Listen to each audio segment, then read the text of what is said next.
রাতের সালাত অত্যন্ত গুরুত্বপূর্ণ। রাতের সালাত সুবহানাল্লাহ, রাব্বুল আলামিনের রহমত, বিশেষ রহমত নাজিল হয়। সেই সময় আল্লাহ প্রথম আকাশে চলে আসেন, বান্দাকে ডাকতে থাকেন। আল্লাহ ডাকছেন আর আপনি ডাকতে জানছেন না, হতভাগা হইলে হয়? জি, একটু কোরবানি করতে পারছেন না। আল্লাহ রাব্বুল ভালো মানুষদের প্রশংসা করেছেন যারা কানু কালিলাম মিনাল লাইলি মা ইয়াহজাউন, রাতে অল্প ঘুমায়। বেশি ঘুমালোকে আল্লাহ প্রশংসা করেন নাই, রাতে অল্প ঘুমায় তাদের আল্লাহ প্রশংসা করেছেন। কুমিল লাইলা ইল্লা কালিলা, অল্প সময় ছাড়া বাকিটা তুমি কিয়াম করো, তাহাজ্জুদ পড়ে হে রাসূল সাল্লাল্লাহু আলাইহি সাল্লাম।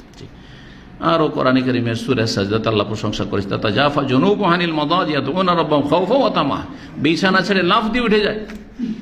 আরামদায়ক বিছানায় ঘুমায় না, যাতে করে উঠতে পারে। অ্যালার্ম লাগিয়ে রাখে, রিপিট অ্যালার্ম, যাতে করে অবশ্যই উঠতে পারে।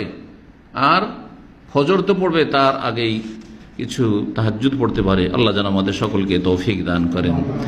রাতের সালাত অত্যন্ত গুরুত্বপূর্ণ। রাতের সালাত সুবহানাল্লাহ, রাব্বুল আলামিনের রহমত, বিশেষ রহমত নাজিল হয়। সেই সময় আল্লাহ প্রথম আকাশে চলে আসেন, বান্দাকে ডাকতে থাকেন। আল্লাহ ডাকছেন আর আপনি ডাকতে